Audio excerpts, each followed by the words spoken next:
Hi, everyone. Welcome to What Are Your Thoughts on Real Estate? I'm Cuong, and I guarantee the sale of your home or I'll buy it. My guest today is Desmond Rampersad. So, Desmond, can you let the listeners know a little bit about yourself? Hi, good morning, Cuong. Thank you very much for having me. Yes, I'm a financial advisor out here in Kingston, Ontario, actually, but I work with clients right across the province, helping them with their financial needs and their budgeting and estate planning. Okay. So, Desmond, we're going to talk about some real estate, and then we'll move on to this global issue that's going on right now. Okay. Okay. Okay. So, what do you think about the real estate market right now? As of right now, what's going on? As of right now, for me personally, I'm not a specialist in the real estate market like yourself, but I see there's an opportunity there for buying, I guess, for some of those investors who are looking to sell quickly and take advantage of the low interest rates that we're going to be seeing. But again, there's going to be some sort of pullback in the market, I foresee, with the coronavirus and job losses. And from a macro perspective, it could really affect new home buyers. I have a couple of my own clients personally that are looking to purchase homes right now, and they themselves are very cautious in whether or not they're going to continue forward with their purchase of their new home, because as you know, it's one of the largest purchase you're going to make in your life. Right. And they also need to ensure they have that income to service that debt. Yeah. But again, we'll have to see what happens in the markets and how the job losses affect everyone. Yeah, that's we're definitely going to talk more about that. I think that's a very serious issue. It's on the horizon right now, and I think people are losing sight of it because it's not something that they're really talking about, right? It's the media, they pick and choose what they want to talk about, right? What's sexy, right? And we'll definitely talk about that later. So, what do you think is going to happen in the future for the real estate market then? In the future, I think I was watching a couple of your other videos out there, your other guests. They had mentioned foreign investors. I think those foreign investors, they may actually prop up the real estate market and keep it afloat. That's my 2 cents. Yeah. But I don't know exactly what would happen, but I think that's what's going to happen. It's going to sustain growth, and it's going to sustain their prices due to the foreign investors coming in and taking advantage of the low interest rates, as well as a lot of the people may be leaving the marketplace. I think. Yeah. Well, you know what? The beauty of living in Toronto or the GTA, right? Well, the beauty of it is basically there are so many people here. So you have all sorts of different buyers, right? And that's where, for us, in terms of real estate, like for investment, that's where we're really, really lucky. Don't you agree? Yeah, I agree. Yeah, there's a full array of people in different life situations, Right. whether they're first-time home buyers or they're retirees looking to downsize, empty nesters. Or So again, that's going to play well for the Toronto real estate market. correct. So I've already shared with you guys like basically how I've had to change my business. Like one of the things I'm doing instead of meeting people, right? I've already started practicing, video calls with people. It's an adjustment period for me, yes, but you definitely, you have to change things, right? So how have you made adjustments for your business with the changes that are going on right now? Oh yeah, and there's a huge changes. I had a month worth of meetings scheduled face to face. Yeah, yeah. I was so excited to meet some of my new clients, some brand new individuals as well, some prospects. I'm trying to change all my operations to telephone calls as well as video conferencing like this one. I think this is my third video conference that was ready this week. Yes. So my business has changed significantly, and everyone is understanding of it. So that makes it even better. Where everyone's willing to bend and adjust, and they are very open-minded to this new sort of format of meetings. And a lot of the companies I work with, insurance companies and investment companies, quite a few of them have non-face-to-face applications as well. So that way it really helps us when I sit with the client, I'm able to really still do the full needs analysis and the full financial plan with them. So that way they can still feel reassured that everything's getting done correctly. So it is what it is, and everyone's going day by day with it. So it's a learning curve for everyone.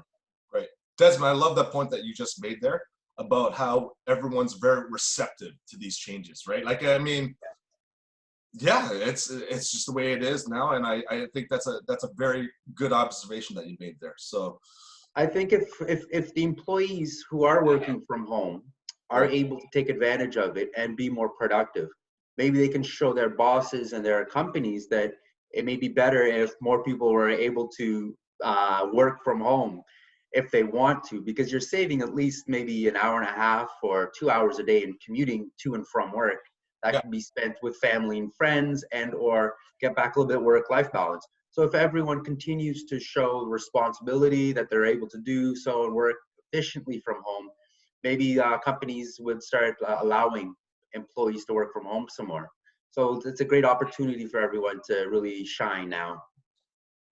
well, I mean, to do for in the future to do this, that is a great idea, right? But let's take a look. Let's talk about the outlook of your industry, right? For how does your business, how's it going to look like in the future? And for the other guys like you, right, in your industry, how do you think this is going to play out in the future? Once this is all done, there's definitely going to be changes, right? What do you think the changes will be? I think the changes are going to be, as I mentioned earlier, more technology in our day-to-day operations. We're Right. going to take advantage of these web conferences, for instance, for clients who may be living 4 or 5 hours away. It may show our carriers that, you know what, this is a good way for us to do business, and it's compliant as well. Because that's a huge Yeah. obstacle for us in our industries, being compliant Yeah. and ensuring that everything is recorded, everything's documented. Having this sort of a video conference with another client where it's recorded, we could just save this video recording and add it to their profile on the CRM. And then that way, if we ever get audited, it's a great way to show the auditors that we had a conversation, is recorded, and everything was documented correctly. So I'm hoping that technology, again, it could help us in the future make our jobs and our clients a little bit more, give them a bit more peace of mind and let them build trust with us as well. Right. Well, for the higher ups, this is a new paradigm. If this becomes Correct. the norm, right, this could very well become the norm. That's a good point, because as you mentioned, those higher ups, they are a little bit older, right? They may be from an older generation. They've Right. never experienced something like this, and if they are able to adapt to it and accept it, this could be again, as you mentioned, a whole new world for us going forward. Yep, for sure. So let's talk about what you like a topic that you brought up earlier, job losses, right? Yes. As you know, like I mean, companies were saying the big companies were saying, we're going to keep people on. That was very short lived, right? So, Right. what do you think about the potential job losses across the board? Well, just take a look at Air Canada right now. They've already released that they're going to be laying off 5,100 employees. Air Transat, I believe it was 3,000 employees. Was it only 3,000? Um, sorry? Was it only 3,000 for Air Transat? I believe it was 3,000. The number I read or heard was 3,000. And then they had promised they were going to bring them back on board. Right. That's very optimistic of them. I'm hoping they're able to do so from a social perspective, because Right. that's a lot of jobs, a lot of well-paying jobs, I should say, a lot of income Yes. and taxes the government's going to lose. But again, at the end of the day, it's good to be optimistic, and I'm hoping they're able to bring them back. Sorry, But again, this is a fad, sorry. and really answer to their shareholders again and provide more value to their shareholders. So hopefully they are still responsible at bringing back as many of their employees as possible. But again, from a macro perspective, it's an opportunity for some corporations to take advantage of trimming the fat. So we'll see what happens. And the U.S., they're expecting 2 to 3 million in job losses is the number I heard this morning online. So that's just That's brutal. that's not gonna be good. And then we're seeing all these other headlines with very pessimistic out views of job losses and the unemployment around 30% in the U.S. So again, these are all just numbers, all just speculation. But Right. again, we don't want to condone or promote fear mongering either. It's just a bit of a reality check for everyone else. Well, fear mongering is like, if you ever want anyone to do anything, fear mongering is always the way to go, right? And that's just it's always been like this since the beginning of time, and I don't see it ever stopping, right? If you want to get someone to do something, that's what you do, right? Yes. And Yes. like what you said earlier too about trimming the fat, this is going to be one of those things where this can be Darwinism, especially for jobs, right? The people, the people that are very, very good at their jobs, they're likely to keep it, right? And the ones that have been lagging, Right. those are the ones that are gonna get hurt, right? It's true. That's just the way it is, right? So let's talk about unemployment insurance here. What do you know about this? And obviously, it affects everyone, right? So, what are your thoughts on it? Well, the government said they're going to be as lenient as possible and try to provide financial aid to everyone through the EI program. And they're looking at that $82 billion relief program as well for everybody here in Canada, not to mention the $2 trillion relief program that I think they was looking at the news on my other monitor. I think they're looking at passing it or they passed it already Right. for the US. So Yeah. there's a lot of things, a lot of mechanisms both governments are using to help alleviate that. I haven't looked into it very deeply as far as like the EI program as of yet, but that is something I will be looking into because I'm foreseeing a few of my clients will be requiring that, and I'll be helping them through that process, difficult as it may be financially, let alone emotionally as well. Yeah, when job loss for a lot of people, everyone just talks about but just losing money, right? But I mean, for a lot of people, that's their identity, That's and when true. you lose that, it's really crushing to the soul. Yeah, so their identity is that's a great point. Their identity, you said, and their pride as well. If they're the main breadwinner in the house, and now they're resorting back to EI because of they got trimmed or they got let go, Right. that's going to be a huge emotional impact on the household as well. You're right. Yeah, like I mean, all this stuff that we're talking about, it does really tie into real estate when you really think about it, right? Like it's because ultimately it comes down to their home, and a lot of people are gonna have to, they might have to be forced. The word is forced, right? To sell their home, right? This is not a good time. It's a crazy time right now. Yeah, it's a crazy. Well, you just mentioned they may be forced, but as you've heard, like the banks and some of the other financial institutions have that relief program in place, right? Yeah. So I'm hoping that relief program, people take it seriously. They look into it carefully, Yes. and they were very responsible with that mortgage holiday that they may be entitled to. Can you expand on that idea? Because the thing is, there's a lot of misconceptions right now that's going on about the deferral payments for mortgages, right? I Right. I I've heard a lot of people where I've actually had people call me up and they'll be like, "Hey, should I take advantage of this?" Right? A lot of people are assuming Yeah. that they will get this, right? Right. Right. But That's a great. but you Yeah. have So actually gone into this, so you know that this is actually not true at all, right? Can you yeah. elaborate? So I just mentioned I have had some experience with this because with my rental property I do own. One of my tenants, they have been affected directly due to the COVID virus. Yes. Um, so they reached out to me and I reached out to my financial institution. It's not as simple as, oh, okay, you have a mortgage, here you go, here's 6 months off. It's not that simple. Okay. It was not only the waiting on hold was a long process, was a few hours, but also the questions and some of the financial calculations they had to do. It's a little bit more than just calling in and asking for it. There's a bit more work they do calculating what sort of risk is the bank taking on, and then also taking a look at what your mortgage is now, what you owe, and what you owed when you originally started with them. So again, everyone has to be very cautious as to really getting information on that, finding out more, because not everyone and anyone will get the 6 months or maybe the 1 month relief you may be looking for. Desmond, that's really great what you just said there. I think that's a very key point that you made. Not everyone qualifies for this, and I think people need to know this, right? Because if you believe, like, you know what, when it happens, don't worry, the bank will take care of me.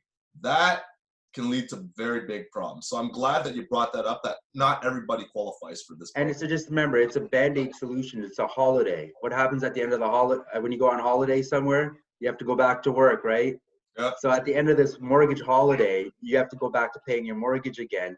And what you did with that holiday period, if you did not budget correctly, it could have adverse effects for you down the road beyond the holiday when you go back into it. So again, budgeting is a huge aspect of the financial planning process, but also a huge aspect of getting through this relief program that we're being entertained with from the financial institutions.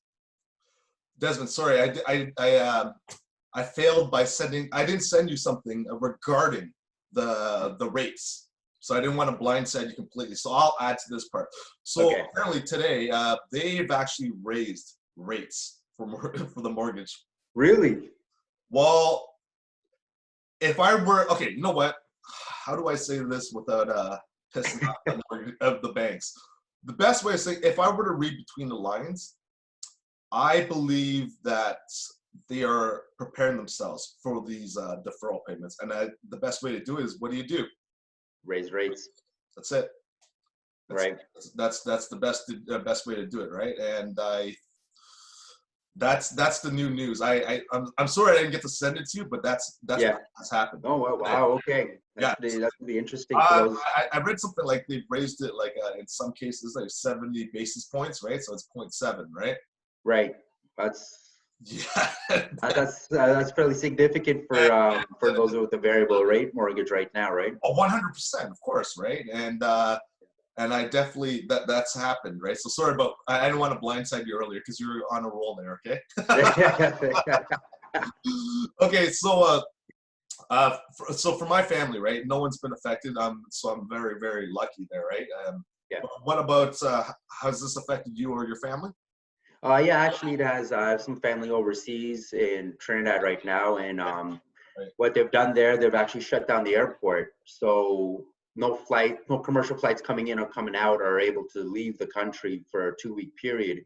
They're only allowing the essentials to come in, like for to ensure the citizens are taken care of. But for travel, it's they're stuck there, and we're waiting to hear and see, and keeping in touch with them on a daily basis when they're going to be able to get back out, because even though it's tropical, it's Caribbean, there's beaches and stuff like that, you can't go to the beaches, you're quarantined, and you don't get to take advantage of the good life there that's offered. So we're hoping they're able to get back here as quickly as possible, especially for my parents being a fair bit older and in that age bracket where they can be affected the most. So fingers crossed they can get here sooner than later. So just as long, and also as long as Desmond gets his terrible towels for soca dancing, it's get done, right, buddy? Those times are far behind me now, Cuong. Those are far behind me. You know too much.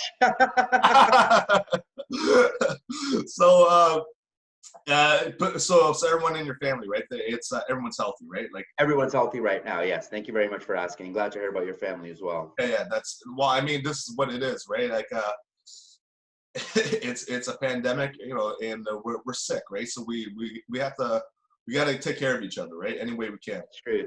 Yeah, like my girlfriend's parents, they're driving back from Florida. They cut their vacation short because they go down to the States for the winter season. So they cut it short. So they headed back this morning and they're driving back up. So hopefully they make it back safe and sound as well. And so we'll see them in a few weeks once they finish self-isolation.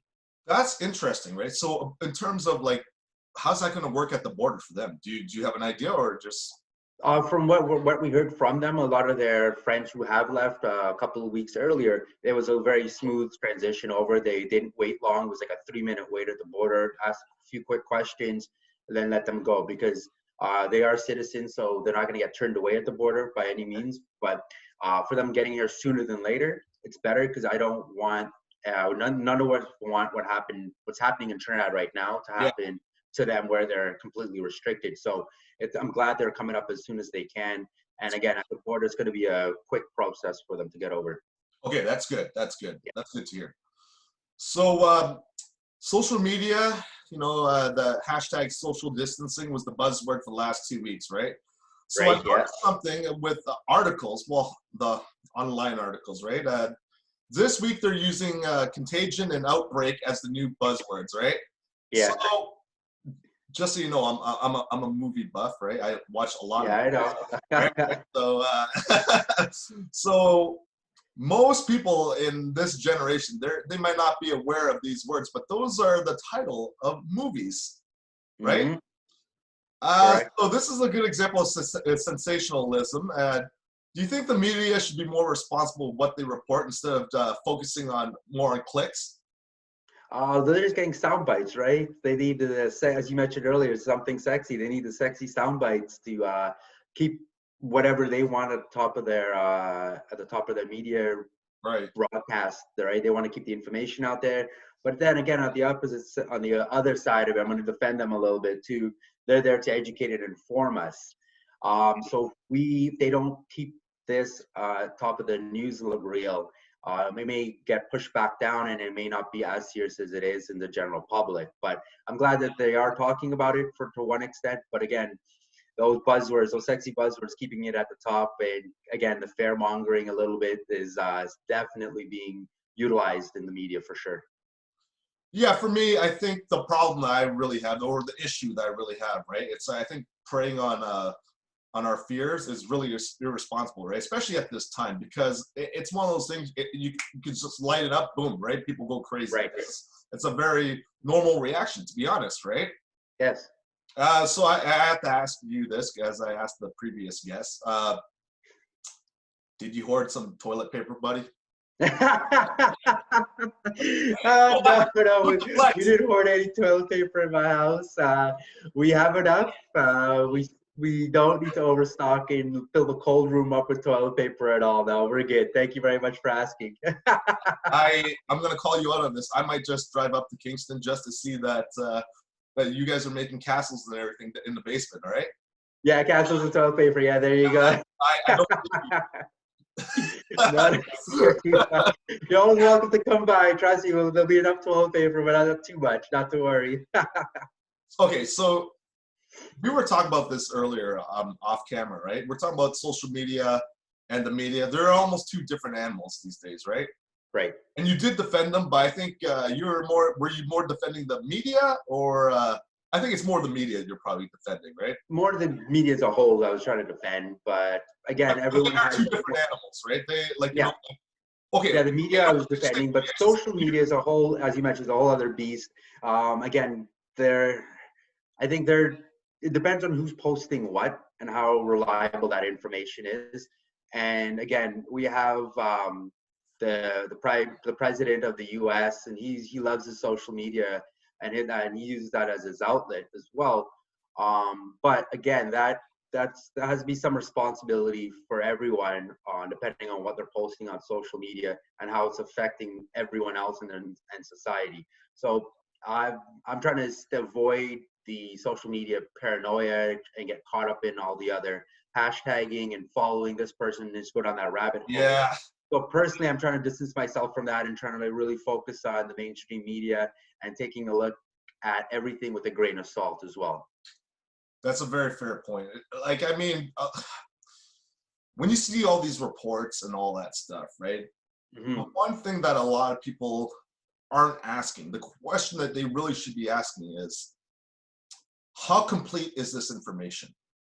And yeah, and do I jump to these conclusions immediately? Because the problem is, we even you and I were speaking about this a couple days ago.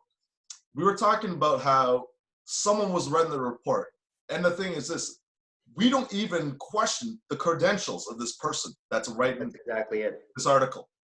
That's exactly. Yeah. And that's the issue, right? Like, even when I'm watching the news, right?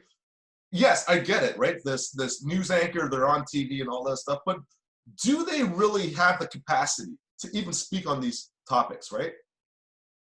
That's a fair point, right? Again, as I said, it's their point of view they want to get across, is that that news agency's point of view, they're using that reporter to push their whatever their point of view is and whatever their agenda may be. So again, fair point. It all comes down to everyone taking it with a grain of salt and keeping an open mind when looking at either Fox, CNN, CBC, or CD News, or whatever their outlet is alone.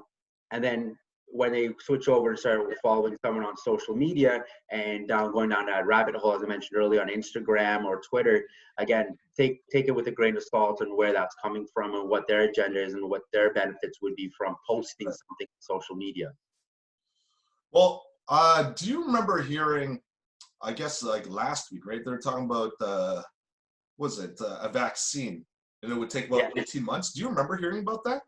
I remember hearing. I can't remember what the name of the company was. I heard What the happened? vaccine they want to test. I don't know. We It's haven't falling heard out of the anything news since. now, right? What happened? Like, I mean, that's something that I would care a lot about, right? But I mean, what happened to that? I haven't heard anybody talk about it recently. I haven't heard anybody talk about it this week alone, really. Last week it was in the news prominently. They were looking at different companies. They were looking at fast tracking it through the FDA. They're looking at doing human testing in China because they had like less protocol, less red tape there.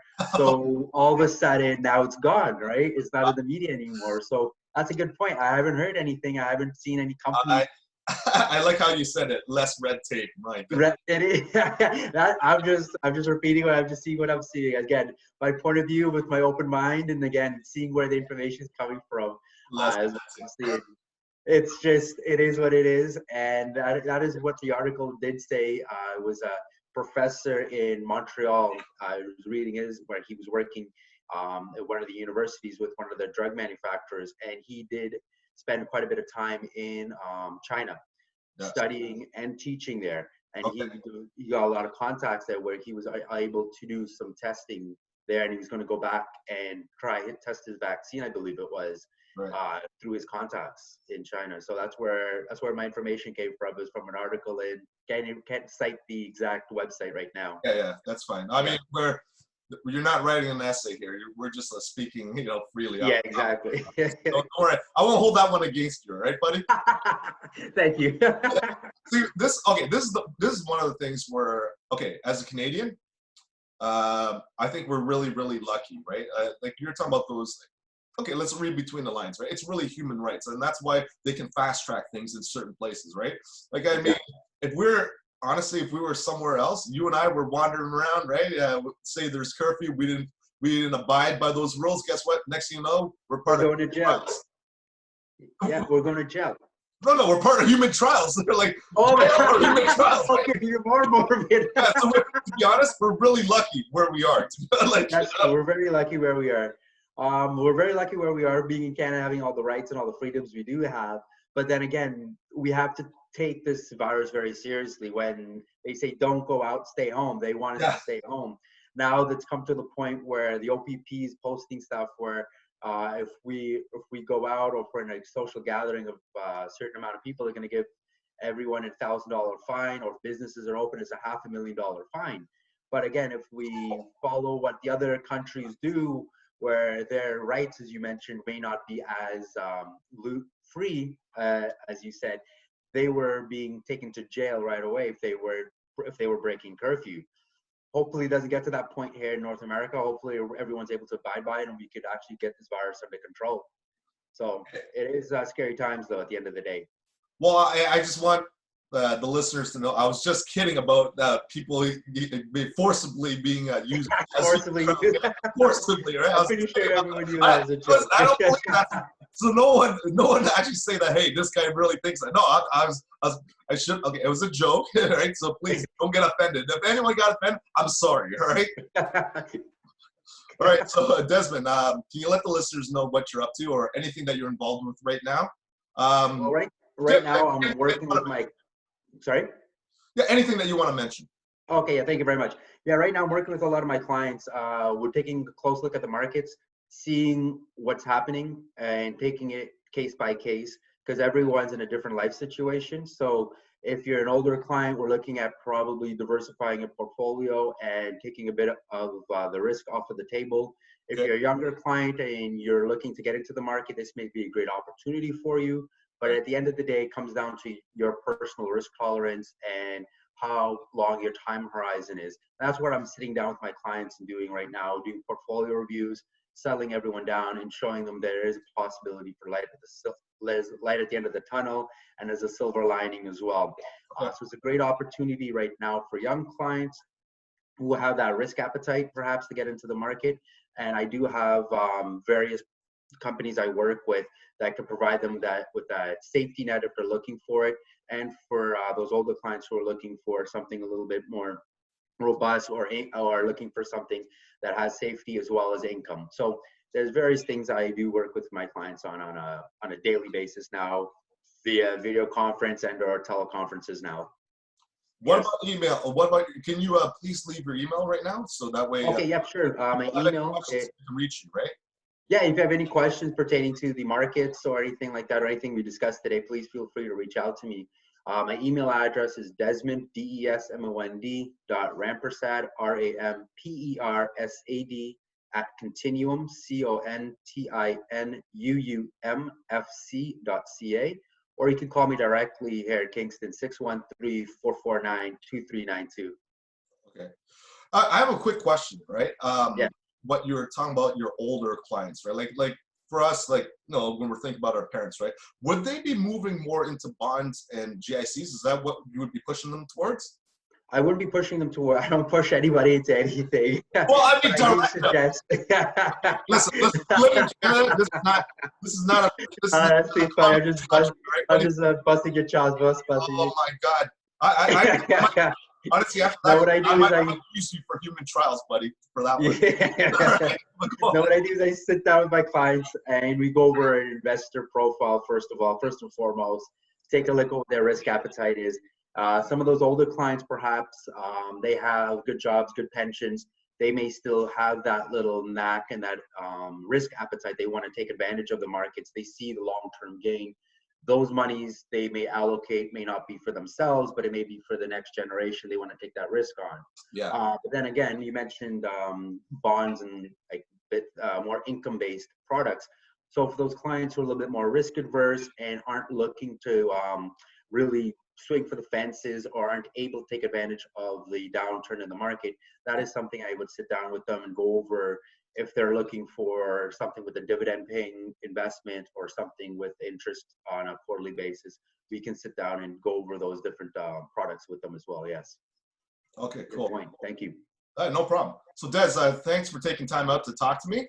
All right. I hope you're back on this podcast one day again, and we won't looking forward to it. And please let's stay away from you know, forcible human trials. Forcible confinement. Yes, that's against social distancing for sure. We'll keep away from human trials next time, right, buddy?